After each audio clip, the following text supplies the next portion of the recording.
जंतर मंतर पे प्रदर्शन है, हमने 1 बजे का कॉल दिया, हम सही 2 बजे शुरू करेंगे, लेकिन हमारा प्रदर्शन एकदम शांतिपूर्वक है, क्योंकि हमारी लड़ाई पुलिस से नहीं है। पुलिस चाहते हो पुलिस से भिड़े, पुलिस से थोड़ी ना लड़ाई है। लड़ाई जुल्म के खिलाफ है, अपराधियों के खिलाफ है, अपराध के खिलाफ है। लड़ाई हमारी केंद्र सरकार की जातिवादी मानसिकता के खिलाफ है। तो हम अपना ज्ञापन प्रधानमंत्री जी को देंगे। अब उसमें पुलिस अपना काम करे, लॉ एंड ऑर्डर को मेंटेन करने की जिम्मेदारी उनकी है, लेकिन एक जिम्मेदार नागरिक होने के नाते और एक जिम्मेदार ऑल इंडिया कांग्रेस कमेटी के एससी डिपार्टमेंट का राष्ट्रीय अध्यक्ष होने के नाते ये मेरी जिम्मेदारी है कि मैं भी संविधान की और कानून की उतनी इज्जत करूं, उसकी पालना करूं। लेकिन ये जिम्मेदारी पुलिस की भी है, ये केंद्र सरकार की भी है। वो भिड़ने का काम ना करे, शांतिपूर्वक तरीके से हमें अपना विरोध दर्ज करवाने दे और हमारे ज्ञापन को पुलिस को दिलवाए। तो उसको चाहे स्वर्ण जाति हो, चाहे पिछड़े वर्ग के लोग हो, चाहे दलित वर्ग के लोग हो, सब इंसान है, सब भारतीय हैं। सबको अपने देश के संविधान की और कानून की इज्जत करनी चाहिए। सबको एक दूसरे के अधिकारों की रक्षा करनी चाहिए, एक दूसरे के अधिकारों का रिस्पेक्ट करना चाहिए। हम जाति के आधार पर अगर देश को बांट देंगे, धर्म के आधार पर बांट देंगे और कानून जाति और धर्म को नजर में रख के अगर अपना काम करेगा तो निश्चित तौर पर इससे भारत कमजोर होगा। अभी आपने देखा यह घटना तो हुई है, यूपी में दिल दहला देने वाली वारदात, बेरहमी से हत्या कर सब जलाया, पुलिस ने आग से निकाला। यह घटना देख लीजिए, यह 6 जनवरी की घटना है, ज्यादा पुरानी नहीं है, और यह घटना भी मेरठ जिले की है। इसमें भी एक दलित व्यक्ति को खुलेआम पकड़ के मारा और मार के उसके शव को जलाने की कोशिश की। दूसरी घटना ये बिजनौर की है, 7 जनवरी की है। इसमें खुलेआम बिजनौर में इंसानियत संसार दवाई लेकर लौट रहे एक वाल्मीकि समाज के युवक को जूते चप्पलों से बेरहमी से मारा। तीसरी घटना यह भी 6 जनवरी की है और यह भी मेरठ की है। मेरठ में 2 अलग अलग घटनाओं में सनसनी फैल गई।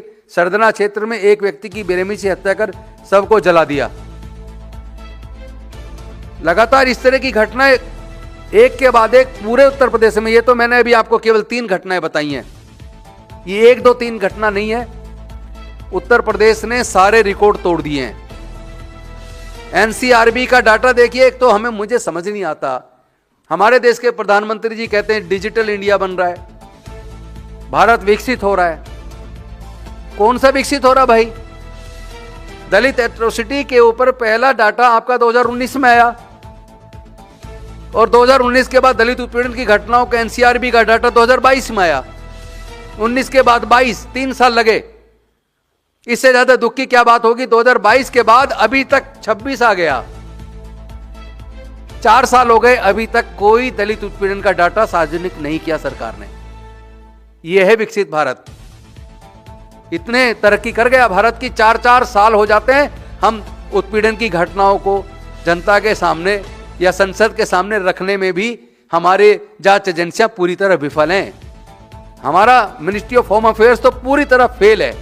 हमारे देश का गृह मंत्री बिल्कुल फेल आदमी है और देश का प्रधानमंत्री, दोनों फेल हैं, क्योंकि दोनों का ध्यान केवल और केवल चुनाव जीतने पे, चुनाव लड़ने पे, चुनाव मैनेज करने पे, वोट चोरी पे, चुनाव चोरी पे, पूरा फोकस उनका उस पे है। कहीं मजदूरों के अधिकार छीन रहे हैं तो किसानों के अधिकार छीन रहे हैं। मनरेगा खत्म कर रोजगार की जो गारंटी वो छीन दी। लेकिन यह दलित उत्पीड़न के मामले में जो त्वरित कार्रवाई होनी चाहिए वो नहीं हो रही है। मैं आपको बताता हूं, उत्तर प्रदेश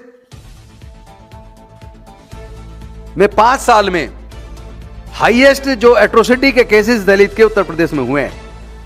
और इससे ज्यादा दुख की बात यह है कि जो पूरे भारत में एट्रोसिटी का मामला पिछले दौरान से 2019 तक आते आते 7.3% का इजाफा दलित एट्रोसिटी में हुआ था। 2019 से 2022 आते आते दलित उत्पीड़न की घटनाओं में 7.3% से बढ़कर यह एट्रोसिटी का डाटा 25.8 तक पहुंच गया है।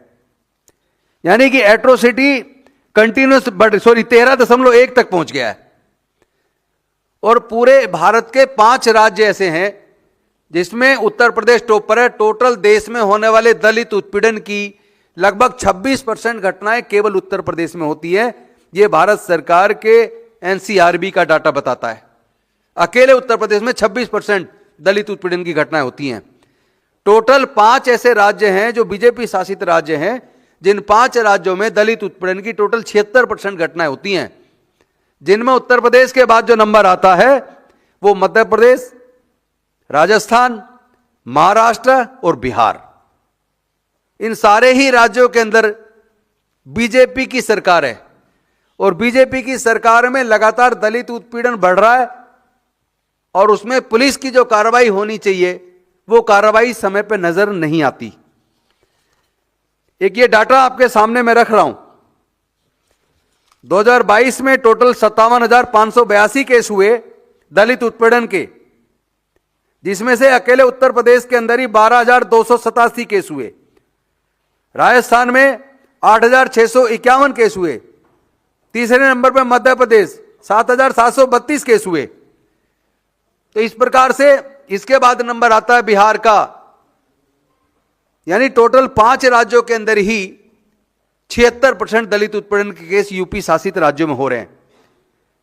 भारत सरकार के एक state minister of social justice empowerment Ramdas Athawale ji ने लोकसभा में प्रश्न लगाया, राज्यसभा में, और राज्यसभा में उनके प्रश्न का जवाब जो मंत्री जी ने दिया, उस जवाब के हिसाब से उत्तर प्रदेश के अंदर 2017 में 11,444 घटनाएं, 2018 में 11,924 घटनाएं, 2019 में 11,829 घटनाएं, 2020 में 12,714 घटनाएं और 2021 में 13,146 घटनाएं। लगातार यह डाटा बढ़ता जा रहा है। उसी प्रकार मध्य प्रदेश के अंदर 2017 में 5,892 घटनाएं, 2018 में 4,753 घटनाएं, 2019 में 5,300 घटनाएं, 2020 में 6,899 घटनाएं और 2021 में 7,214 घटनाएं। एक एक घटना में अगर आपको पढ़ के बताऊंगा तो बीजेपी शासित राज्यों में दलित उत्पीड़न की घटनाएं बहुत ज्यादा तेजी से बढ़ी हैं और वो इसलिए बढ़ी हैं क्योंकि वो सत्ता के संरक्षण में घटना करने वाले लोगों को सरकार की मदद मिलती है। अन्यथा अगर समय रहते कार्रवाई हो और जातिगत उत्पीड़न करने वालों के खिलाफ एट्रोसिटी एक्ट के अंदर तुरंत मुकदमा दर्ज करके और बाकी संबंधित जो धाराएं लगती हैं उसमें करके अगर तुरंत सख्त कार्रवाई हो जाए और टाइम बाउंड मैनर में इन्वेस्टिगेशन कंप्लीट हो जाए, फास्ट ट्रैक कोर्ट में, स्पेशल कोर्ट में स्पीडी ट्रायल करके अगर 6 महीने के अंदर सजा सुनिश्चित हो जाए, तो मैं बड़े भरोसे के साथ कह सकता हूं इस तरह के जो जातिगत आतंकवादी, जातीय आतंकवादी जिनको मैं बोलता हूं, उनके हौसले पस्त हो जाएंगे। जब उनको सजा होगी तो इस तरह की घटनाओं को लगाम लगाने में मदद मिलेगी। ये सिर्फ रिकॉर्डेड केस हैं, जो अनरिकॉर्डेड होते हैं उसका तो आप अंदाजा नहीं लगा सकते कितने, उसका अंदाजा इस कॉल से लगा लीजिए कि भारत की सरकार ने एक हेल्पलाइन नंबर जारी की थी कि कोई दलित एट्रोसिटी का मामला हो तो इस हेल्पलाइन नंबर पर सूचना दें। 6,50,000 से ज्यादा कॉल SC ST एट्रोसिटीज की 2021 में एक साल के अंदर आई और उसका आप डाटा देखेंगे तो दंग रह जाएंगे। इसमें मैं आपको बताता हूं, अकेले उत्तर प्रदेश के अंदर 3,33,516 कॉल आई, 3,33,516। और शर्म की बात यह है कि उसमें से केवल 825 मुकदमे फॉर्मली रजिस्टर्ड हुए। 3,33,516 कॉल पे मुकदमे दर्ज किए केवल 1825 और उसमें जो रजिस्टर्ड जो ग्रीवेंस हैं उनको किया केवल 1515। इसी प्रकार बिहार में टोटल कॉल आई 58,112 और ग्रीवेंस रजिस्टर्ड की गई 718, केवल रिजॉल्व किए गए केवल 707। महाराष्ट्र में केवल 268 कंप्लेंट रजिस्टर्ड हुई। तो इस तरीके से जो जीरो टॉलरेंस की जो बात थी उनमें रिजोल्यूशन तो जीरो है, जो रिजोल्व किए केसेस महाराष्ट्र में जीरो है। और जो सरकार की हेल्पलाइन नंबर का क्या फायदा, लाखों कॉल आ रही हैं, चंद हजार मुकदमे बड़े मुश्किल से दर्ज हो रहे, वो भी तब होते हैं जब उस समाज के जागरूक लोग धरने प्रदर्शन करते हैं, तब दबाव बनता, तब कहीं जाकर मुकदमे दर्ज होते हैं। अब आप बजटरी एलोकेशन देख लीजिए। दलित उत्पीड़न पे कॉम्पेंसेशन और पुलिस पे जो खर्च होता है उस उन सब चीजों के लिए केवल 483 करोड़ 2025-26 में बजटरी एलोकेशन किया गया। और 463 में से SC/ST वुमेन, केवल वुमेन डेडिकेट जो वुमेन के साथ एट्रोसिटी है उसमें केवल 138 करोड़ रुपए एलोकेट हुआ है पूरे देश में 138 करोड़। जबकि आए दिन दलित महिलाओं पे बलात्कार, सामूहिक बलात्कार, हत्या, इस तरह की घटनाएं होती रहती हैं। तो ऐसे में अगर बजट देने में भी केंद्र सरकार इतना भारी कंजूसी कर रही है तो फिर न्याय मिलेगा कैसे। तो मैं आज आपके माध्यम से केंद्र सरकार को चेताना चाहता हूं। आज ही हम लोग बल्कि इन सारी घटनाओं के विरोध में, मेरठ सहित जो घटनाएं हो रही हैं इनके विरोध में जंतर मंतर पर आज हमारा 2 बजे प्रदर्शन भी है। और हम लोग कोशिश ये कर रहे हैं कि सरकार प्रदर्शनों पे इतनी बैन लगा रही है। हमने जो चिट्ठी दी, मुझे दुख के साथ कहना पड़ रहा है कि यहाँ डीसीपी न्यू दिल्ली के द्वारा हमारे प्रदर्शन को ये कह के परमिशन देने से मना किया कि भाई कम से कम 10 दिन पहले आप कोई भी प्रदर्शन करना हो, कम से कम 10 दिन पहले बताएं। मैं पूछना चाहता हूं केंद्र की सरकार से, मैं पूछना चाहता हूं होम मिनिस्ट्री से, कहीं पे बलात्कार हो जाए, हत्या हो जाए तो क्या प्रदर्शन करने के लिए 10 दिन तक इंतजार करेंगे? अगर आप समय रहते कार्रवाई कर दें तो हमें प्रदर्शन करने की जरूरत ही क्यों पड़े? अगर आप दोषियों को सजा सुनिश्चित कर दें तो इस देश में राजनीतिक पार्टियों को भी, विपक्ष को या फिर जितने एनजीओ चल रहे हैं या प्रदर्शन करने की जरूरत क्या पड़ेगी? आप समय रहते कार्रवाई कीजिए। लेकिन ये क्या मजाक है?